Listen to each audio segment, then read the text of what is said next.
नमस्कार जय जगन्नाथ राधे राधे सांग मैंने स्वागत करुच्ची मोर आज गोटे नुआ कुनी ब्लॉग। अरे ना ना माने मिनी ब्लॉग। हाँ मैं से एका कथा कुनी हो कि मिनी दुई भौणी तो आज सकाल आरंभ कली कबाट खोलार ठाकुर पूजार आज मो सह कौन हो जानी गोटे कथा कहूँ आ गोटे कथा भावुची छाड़ू कौन कर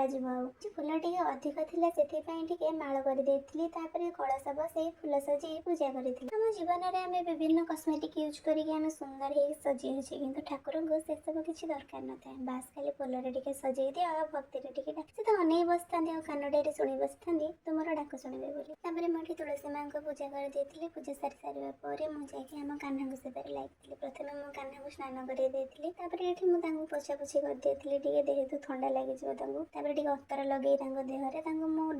वस्त्र पिंधे जेहेतु मो गुरुवार थी हलदिया वस्त्र पिंधाए प्रति गुरुवार मुझे हलदिया वस्त्र पिंधाए जब मो भिडियोटी आपको भल लगुए मो चैनल टी सब्सक्राइब करने जमा भी भूलिए चरणामृत पी दूसरी चरणामृत मुझे पी दूसरी एवं किंतु गोटे श्लोक मुझे देखी गोटे भिडियो तो से श्लोक बोलिकी मुझे चरणामृत पीली ये आम सकाल खाइबार भजा भजी पखाड़ जेहतु खरा प्रबल होती पखाड़ा पेट को पूरा ठंडा करदेव कम सारी दिए थकी पड़ी मो पुआ मो मुंड को घसी देउला तो आज ब्लॉग टी मुझे एंड कली जय जगन्नाथ सांग माने बाय बाय।